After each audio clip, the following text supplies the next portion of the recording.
안녕하십니까. 인문학자 박영규입니다. 오늘은 노자의 도덕경 제20장의 내용을 전체적으로 해설하는 영상을 준비했습니다. 도덕경 20장은 원문이 비교적 긴 편에 속하는 챕터인데요. 노자는 18장과 19장의 수와 마찬가지로 유교의 인위적 가치관을 비판하고 무위자연으로 돌아가라고 설파하고 있습니다. 원문의 내용이 비교적 길기 때문에 네 파트로 나누어서 살펴보겠는데요. 먼저 첫 번째 구절부터 보시겠습니다. 절학무우 유지여악, 상거기하, 선지여악, 상거약하. 배움을 중단하면 근심이 없어진다. 예라는 말과 응이라는 말은 그 차이가 얼마나 되겠는가? 선하다는 것과 악하다는 것도 그 차이가 얼마나 되겠는가?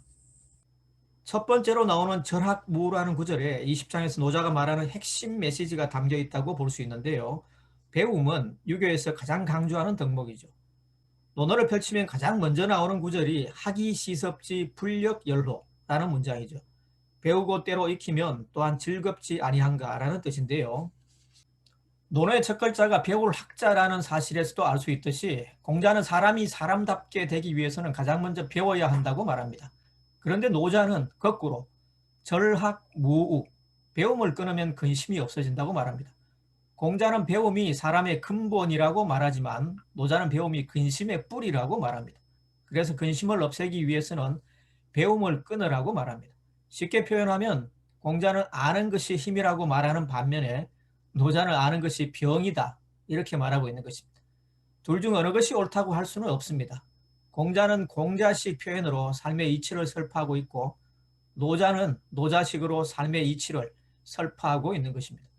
이어지는 문장에서 노자는 유교에서 강조하는 배움의 효용이라는 것이 기껏해야 사람들이 사용하는 언어에서 표현 방식의 차이 정도에 불과하다고 말합니다.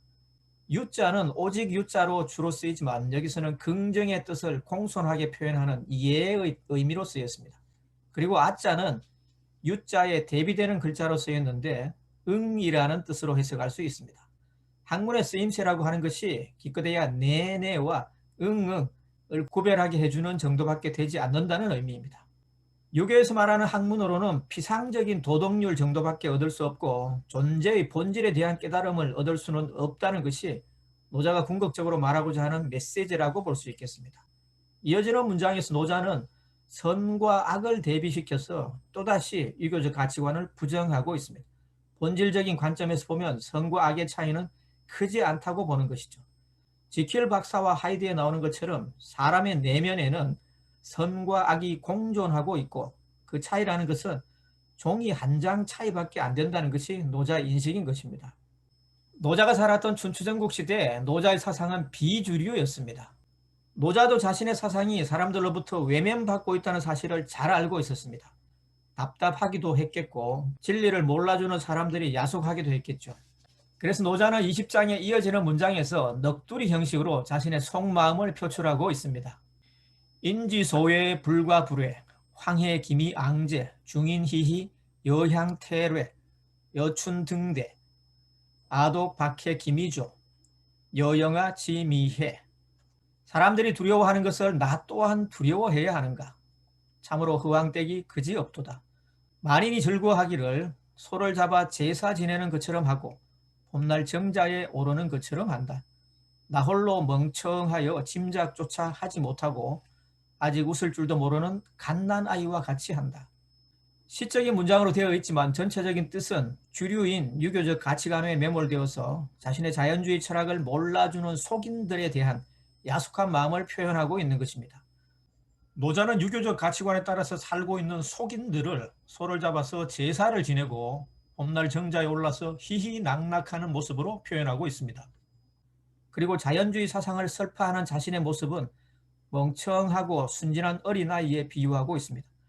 하지만 그렇다고 자신이 그런 부류를 두려워하거나 그런 가치관에 동조하고 싶은 마음은 1도 없다는 점을 분명히 하고 있습니다.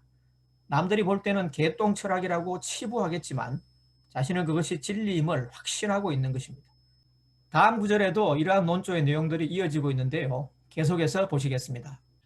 레레 해약 무속이 중인계 유여 이아독 약유 아우 인지 심야제 돈돈해 속인 소소, 아독 혼혼, 속인 찰찰, 아독 민민. 돌아갈 곳을 잊은 것처럼 게으름을 피우니 다른 사람들은 모두 여유로워 보이는데 나만 홀로 남겨진 것 같다. 나는 어리석은 사람의 마음처럼 사리 분별에 어둡다. 세상 사람들 모두 밝은데 나 홀로 아둔하고, 세상 사람들 모두 총명한데 나 홀로 답답하다. 속인들의 모습에서는 여유로움이 묻어나고 자신은 게으름을 피우는 것으로 대비시키고 있습니다. 그리고 속인들은 사리 분별이 뛰어나고 총명하지만 자신은 사리 분별이 어둡고 답답하다고 말하고 있습니다. 무의자인의 참뜻을 몰라주는 속인들에 대한 아쉬운 마음을 반어적으로 표현하고 있다고 보시면 되겠습니다. 이러한 논조는 마지막까지 이어지고 있는데요. 계속해서 나머지 구절을 보시겠습니다. 담해 기 약해, 료해 약무지, 중인 개 유이, 이 아독 완사비, 아독이 어인, 이귀 식모. 바다처럼 담담하고 끊임없이 부는 바람 소리 같다. 사람들 모두 뚜렷한 목적이 있는데 나 홀로 완고하고 비루해 보인다. 나 홀로 사람들과 다른 까닭은 내가 만물을 먹이는 어머니를 귀하게 여기기 때문이다. 노자는 사람들이 알아주지 않는 자신의 사상을 담담한 바다와 쉼없이 불어대는 바람 소리에 비유하고 있습니다. 사람들이 완고하고 비루해 보인다고 비웃어도 담담하게 받아들이면서 쉬지 않고 자신의 사상을 설파하고 있다는 의미로 해석할 수 있겠습니다. 유교의 가치관에 순응하면서 그것을 삶의 낙으로 여기면서 살아가는 사람들이 볼 때는 노자의 자연주의 철학이 답답하고 어리석고 아둔하고 비루해 보일 수도 있습니다. 하지만 노자에게는 That's okay, no problem입니다. 노자는 마지막 구절에서 그 까닭을 밝히는데요. 귀식모, 식모를 귀하게 여긴다는 말은 만물을 먹이고 키우는 자연의 순응에서 살아가는 자연주의 철학을 귀하게 여긴다는 의미입니다. 스티브 잡스는 대학 시절부터 노자의 도덕경을 비롯한 동양 철학에 심취했습니다. 그 영향으로 잡스는 기업 경영뿐만 아니라 실생활에서도 미니멀리즘과 자연주의 철학을 실천했습니다. 옷은 검소하게 입었고 식단은 채소를 위주로 짰습니다. 회사 이름을 애플이라고 지은 것도 창업할 당시 사과 농장에서 일하면서 일주일 내내 사과만 먹고 있을 때라 그런 이름을 붙였습니다. 거부가 된 이후에도 잡스는 그러한 미니멀리즘과 자연주의 생활 철학을 버리지 않았으며 평생을 철저한 비건으로 살았습니다. 잡스는 30살이 되던 해 생일 잔치에 사람들을 초대하면서 초대장에 다음과 같은 문구를 썼습니다. 인생의 초반 30년은 사람이 습관을 만들고 후반 30년은 습관이 사람을 만든다. 그가 인용한 문구처럼 잡스는 인생의 초반 30년 동안 스스로 만들었던 자신의 습관을 죽는 순간까지 버리지 않았습니다. 잡스의 이러한 편벽된 습관은 그의 수명을 단축시키는 한 요인으로 작용했고 리더십에도 중대한 결함으로 작용했습니다. 하지만 다른 각도에서 보면 잡스가 그렇게 철저하게 자신의 신념에 충실했기 때문에 아이폰이나 아이패드 같은 불멸의 혁신 기기를 만들어낼 수 있었다는 점도 결코 간과해서는 안 될 것입니다. 애플 기기의 가장 큰 단점은 다른 기기들과의 호환이 안 된다는 점입니다. 많은 엔지니어들이 그 단점을 지적했지만 잡스는 꿈쩍도 하지 않았습니다. 그럴 때마다 잡스의 답변은 한결같았습니다. No problem, that's okay. 잡스는 한 유닛 안에서 기능이 완벽하게 통합되어 있는 기기가 최고의 혁신 제품이라고 믿었습니다. 이곳저곳 옮겨가면서 이 기능 저 기능을 경험하는 것보다는 한 곳에서 모든 기능을 통합적으로 경험하는 것이 더 자연스럽다고 본 것입니다. 애플 마니아들은 지금도 잡스의 그러한 신념을 추종합니다. 잡스가 죽은 지 10년의 세월이 흘렀지만 현재까지도 애플이 실리콘밸리의 선두를 수성하고 있는 것으로 볼 때 잡스의 이 자연주의 철학은 대체로 옳아 보입니다.